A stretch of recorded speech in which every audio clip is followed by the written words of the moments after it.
روز زبان دولتی جمهوری تاجیکستان در ناحیه واسع با برگزاری روز آموزگاران و فستیوال لباس ملی آثار تمدن جهانی در سطح بلند تجلیل کرده شد. چاره‌بینی ها بخشیده به این جشنواره ها از راهپیمایی زنان بانوان گلدختران شروع گردید. در راهپیمایی زیاده از 3000 نفر بانوان با لباس‌های گوناگون ملی اشتراک ورزیدند. لباس‌های ملی رنگشان از نمادهای گوناگون سرخ، سفید، سبز، چکن و ادرس و اطلس، چیت و شاهی، الوچه، زرگرانی، گلبست از جانب طراحان محلی با مهارت بلندی چوری تحریزی یافته دوخته شده فرهنگ بلند لباس‌های ملی را بانوان تجسم کردند.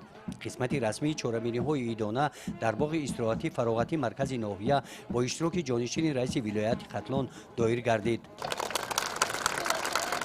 در آغاز رئیس ناحیه واسع با مناسبت روز زبان دولتی جمهوری تاجیکستان و روز آموزگاران ساکنان ناحیه را تبریک نموده قید نمودند که زبان مادری ما زبان شیرین و شیوا و شاعرانه تاجیکی که دانش و معرفتی در طول هزار ساله ها اندوخته مردم را در خود نگاه داشته است گویاترین دلیل هستی و مقام حیات بخش آن در سرنوشت تاریخی ملت ما به حساب می رود. زبان تاجیکی در شمول قدیمترین زبان‌های خراسان و ماوراءالنهر میراثبر زبان‌های باستانی آریایی است.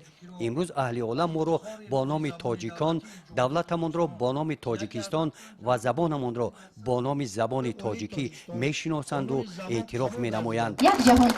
در معروضه جانشین رئیس ولایت ختلان بخشیده به روز زبان دولتی جمهوری تاجیکستان از تاریخ زبان دولتی خدمت پیشوای ملت پرزیدنت جمهوری تاجیکستان محترم امامعلی رحمان در سمت قبول قانون جمهوری تاجیکستان درباره زبان دولتی جمهوری تاجیکستان و از حقوقی و دایره استفاده زبان یادآور گردیدند. در قسمت مکافات سپاری ها بخشیده به روز زبان دولتی جمهوری تاجیکستان و روز آموزگاران و یک چند نفر آموزگاران و نفران کسب و کار گوناگون از نام مقامات اجرایی حاکمیت دولتی ناحیه سپاسنامه ها تقدیم کرده شدند. چاره‌بینی ها با برنامه های رنگین کنسرتی جنبش کرده شدند.